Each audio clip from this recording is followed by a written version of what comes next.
The blood on Frank's shirt was real. The bullet hole in his chest was not. Dr. Marcus Williams, the only physician in Harlem who owed Frank Lucas more favors than money, worked quickly in the basement of Mount Sinai Hospital. The prosthetic wound was a masterpiece of medical theater.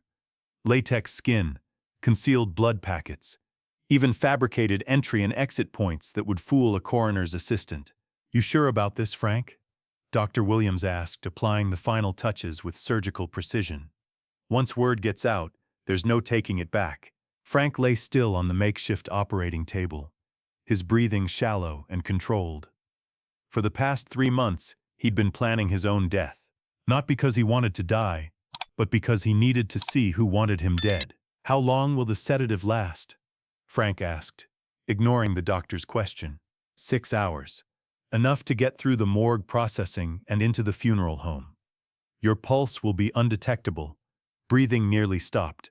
You'll be clinically dead to anyone who doesn't know what to look for. Frank nodded. In 6 hours, he would know exactly who his enemies were, because nothing revealed a man's true nature like the moment he thought he was safe. The setup had taken weeks to orchestrate. Frank's death had to look authentic, complete with witnesses, police reports, and a convincing crime scene. The location was perfect. Outside Rao's restaurant on 114th Street, where Frank met contacts every Tuesday night. The shooter was Vincent Torres, a low-level dealer who'd been skimming from Frank's operation. Vincent thought he was settling a score. What he didn't know was that Frank had discovered his theft weeks ago and had been waiting for the perfect moment to use it. Tuesday night, November 15th, 11:47 p.m. Frank walked out of Rao's alone, as he always did. Vincent waited in the shadows across the street, Part 38 Special loaded and ready. But Frank's bodyguard, Jimmy, was positioned on the roof with a high-powered rifle. The moment Vincent pulled his trigger, Jimmy pulled his. Vincent's bullet hit Frank's prosthetic chest wound, triggering the blood packets. Jimmy's bullet hit Vincent in the head. To any witness, it looked simple. Vincent Torres shot Frank Lucas. Then an unknown sniper killed Vincent. Case closed. Frank collapsed on the sidewalk, blood pooling beneath him, his breathing barely perceptible. Bystanders called 911. Police arrived within minutes. EMTs pronounced him dead at the scene. Dr. Williams, on call at Mount Sinai that night, confirmed the death certificate. Frank Lucas was officially dead at 12:23 a.m. on November 16th. Word spread through Harlem like wildfire. By morning, every corner, every barber shop, every numbers runner knew Frank Lucas was gone. But Frank wasn't gone. He was watching from his concealed position in the funeral home's attic. Frank observed through carefully placed cameras as his empire began to tear itself apart. The first to make a move was Marcus Webb, Frank's supposed right-hand man for 8 years. Marcus waited exactly 12 hours before contacting Frank's suppliers in Bangkok. The conversation, recorded by Frank's surveillance team, revealed Marcus had been planning a coup for months. "Frank's dead," Marcus said into the encrypted phone. "The operation is mine now. Same routes, same product, but new management. I'm offering you 20% more than Frank was paying." Frank watched Marcus's betrayal unfold in real time. This was a man who'd sat at Frank's dinner table, who'd been trusted with family secrets, who'd sworn loyalty with his hand on his daughter's Bible. But Marcus wasn't the only snake in the garden. Detective Ray Morrison, Frank's contact in the NYPD, made his move on day 2. Morrison had been feeding Frank information about raids and investigations for 5 years. Now, with Frank gone, Morrison was selling that same information to the highest bidder. Frank listened as Morrison met with Tony Salerno, a Genovese captain who'd been trying to muscle into Harlem for years. "Frank's network is wide open," Morrison explained. "His guys don't know who to trust. Give me 50,000, and I'll tell you where his main stash houses are. You can take over his entire operation in one night." From his hidden vantage point, Frank felt something he rarely experienced: genuine surprise. Not at Morrison's betrayal. Cops could always be bought, but at how quickly his enemies had mobilized. They'd been waiting for this moment, planning for it. The funeral was scheduled for Saturday. 4 days after Frank's death. Mount Olive Baptist Church, the same church where Frank had been baptized as a child, the same church where his mother had prayed for his soul every Sunday until her death. By Friday night, over 300 people had confirmed their attendance. Politicians, businessmen, rival dealers, corrupt cops, community leaders, and family members.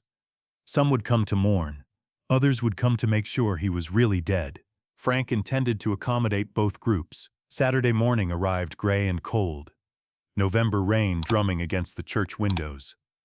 Frank, still under the effects of Dr. Williams' sedative but conscious, lay in his casket wearing his finest black suit.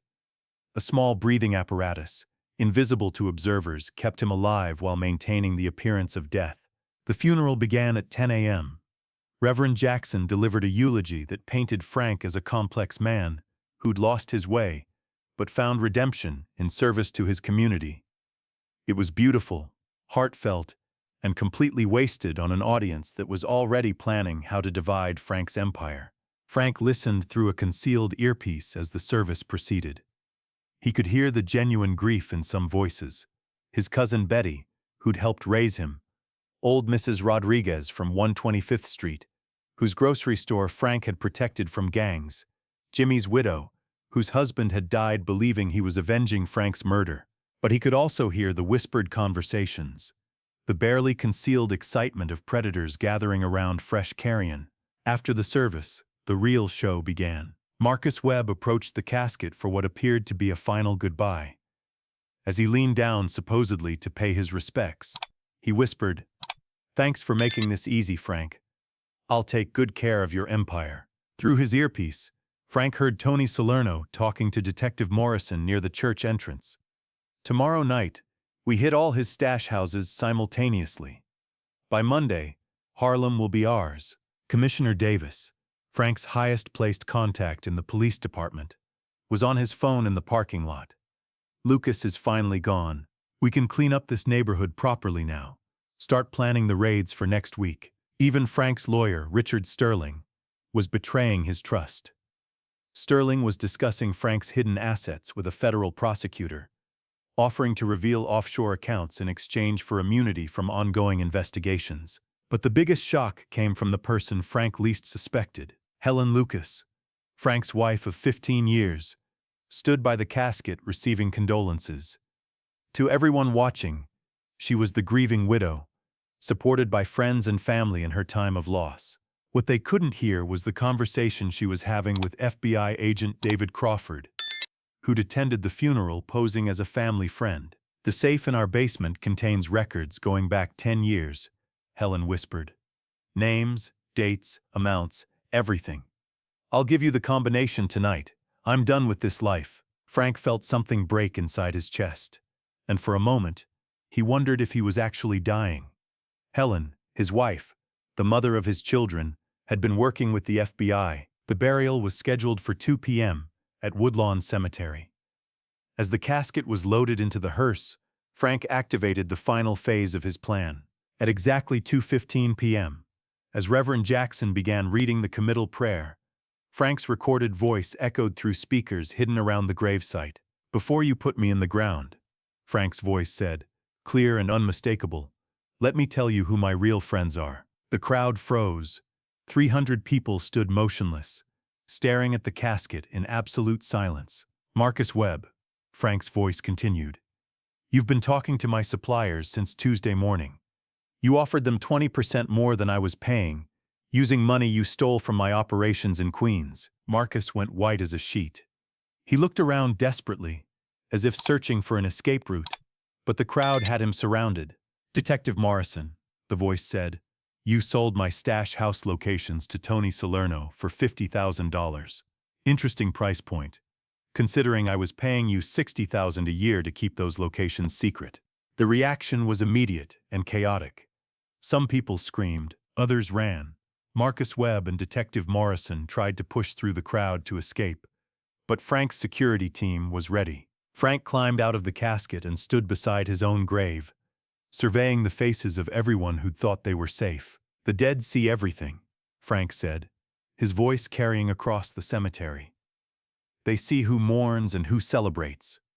They see who honors their memory and who spits on their grave. They see who their real friends were. He walked slowly through the crowd, his eyes moving from face to face. Marcus, Frank stopped in front of his former lieutenant. 8 years of loyalty, thrown away for what? The chance to be the boss? You want to run an empire. You don't even know how to run your own life. Frank turned to Detective Morrison. Ray, you've been dirty for so long, you forgot what clean looked like. The FBI has recordings of every conversation we've had for the past 5 years. Congratulations, you're about to become the star witness in a corruption trial. But when Frank reached Helen, his voice became quiet, almost gentle. Helen, he said, you were never in danger. Our children were never in danger. The FBI lied to you, used your fears against you. But you, he paused, the weight of 15 years hanging between them. You chose them over me. Helen looked up at him, her face destroyed by grief and shame. Can you forgive me? Frank was silent for a long moment. When he finally spoke, his voice carried no anger, only sadness. I forgave you the moment I found out, he said. That's why I'm giving you a choice. Take our children and disappear. Start the new life you wanted. But do it honestly this time. He reached into his jacket and pulled out a thick envelope. There's enough money in here to last you 5 years if you're careful. After that, you're on your own. Helen took the envelope with shaking hands. What about us? What about our family? Frank Lucas died today. Frank said, your husband is dead. The man standing here? He's someone else entirely. Frank turned to address the entire crowd, his voice rising to carry across the cemetery. This funeral served its purpose, he announced. It showed me who I could trust and who I couldn't.